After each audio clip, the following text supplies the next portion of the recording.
vais te lire un passage de mon livre Dans le miroir de tes yeux. C'est un passage qui se passe à l'école hôtelière dans laquelle l'une des héroïnes de mon roman fait une formation pour devenir chef. Dans cette école, tous les élèves portent une toque sur la tête qu'ils ont pu décorer comme ils le souhaitaient. Je me hâte vers la cafétéria de l'école hôtelière où j'ai rendez-vous avec Thaïs pour le projet d'art culinaire moderne. Je vois qu'il a ôté sa toque aux 1000 regards, ce qui me permet d'admirer la coiffe sans avoir besoin de dévisager son propriétaire qui s'est levé pour aller commander. Sur le couvre-chef d'un blanc immaculé sont dessinés toutes sortes de regards. Des regards émus, des regards d'enfants, des regards ingénus, des regards méfiants, des regards curieux, des regards gênants, des regards mielleux, des regards méchants. Alors que je cherche de quelle manière je pourrais bien poser la question qui me turlupine à Thaïs, il dépose 2 cafés sur la table et m'explique. C'est des miroirs. Pas certaine de comprendre, je l'interroge d'un regard perplexe. Les yeux, ben c'est des miroirs, tu vois. Dans ma famille, on dit dans tes yeux, mes yeux. Je me reflète dans tes yeux, quoi. Je ne suis pas sûre de comprendre. J'ai déjà entendu que les yeux sont le miroir de l'âme. Oui, mais non, peut-être que les gens arrivent à faire ça. Je veux dire qu'ils arrivent à comprendre l'autre en le regardant dans ses yeux. Mais là, ça veut pas dire ça. Ça n'a rien à voir, quoi. Ça veut dire que ce que je vois dans tes yeux, ça en dit beaucoup plus sur moi que sur toi. Attends, bouge pas d'une semelle, tu vas piger ma cocotte. Plus tellement vexée parce que je sais que Thaïs appelle tout le monde ma cocotte ou mon coco, j'attends la suite.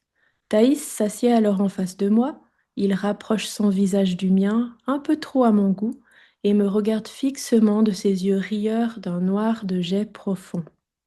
Je remarque les pattes d'oie et le grain de beauté sous son œil droit. Je sens son parfum qui me rappelle une cueillette de myrtille dans une forêt de sapins, et je peux pratiquement sentir son souffle corsé aux notes de café sur mon visage. Des frissons traversent mon échine. Je sens quelque chose papillonner dans mes tripes. Soudain gênée, je toussote avec un rire nerveux, recule un peu ma chaise et regarde par la fenêtre. Voilà, c'était l'exercice. Alors?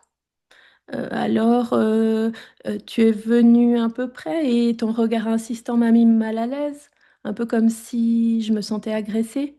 Ah ouais, carrément. T'y vas pas du dos de la main morte, toi. Oui, je suis grave, non? Je me suis même interrogée sur tes intentions et puis je me suis surtout demandé ce que les autres allaient penser. Ben ouais, le coup classique, quoi. Ils allaient penser quoi, tu crois? Peut-être que tu allais m'embrasser et que, enfin, que j'étais une femme facile. Enfin, comme je suis mariée, tu vois, je bredouille d'un air gêné. Tout de suite, je me sens stupide.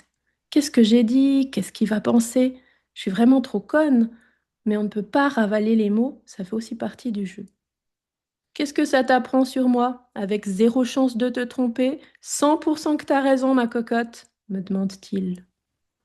Je réfléchis un instant et je me rends compte que tout ce que j'avais pu imaginer comme intention de sa part n'était que présupposition sortie de mon subconscient. Bah rien en fait.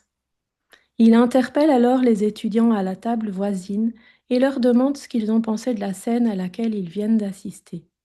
Le premier avoue ne pas avoir remarqué quoi que ce soit. Le deuxième, amusé, dit qu'il pense qu'on s'apprêtait à faire un «je te tiens, tu me tiens» par la barbichette. Le dernier s'exclame avec véhémence.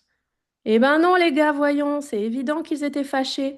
Maëlys avait critiqué la toque de Thaïs et ça l'a rendu furieux, voyons. Vous n'êtes vraiment pas très observateur. En plus, je viens de me prendre la tête avec Tony. Il doit y avoir un truc dans l'air aujourd'hui. Allez, ça ira mieux demain, les toqués. Et il balance une grosse tape dans le dos décharné de Thaïs, qui me fait un clin d'œil tandis que l'autre s'éloigne.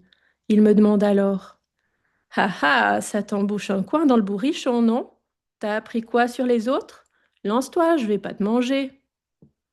Rien, je me suis encore fait des films. T'as raison, j'en ai appris davantage sur moi finalement. Je suis assez méfiante et je n'aime pas trop qu'on pénètre dans ma sphère intime. J'ai peur du regard des autres et j'ai des bricoles à régler avec ma confiance en moi. Et bien d'autres choses encore. Je n'ai pas envie de le dire à haute voix, mais ça m'a aussi montré que j'ai peut-être quelque chose à régler avec ma relation aux autres. Comment expliquer qu'un simple regard me déstabilise autant, que je me sois sentie aussi troublée, aussi petite?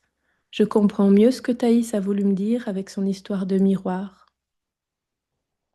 Donc, Dans le miroir de tes yeux, c'est un roman qui va toucher toutes les femmes, je pense, une partie des hommes aussi. N'hésite pas à le commander. Si tu habites dans les parages de Marly vers Fribourg en Suisse, je peux aussi te le dédicacer. Fais-moi signe. À bientôt.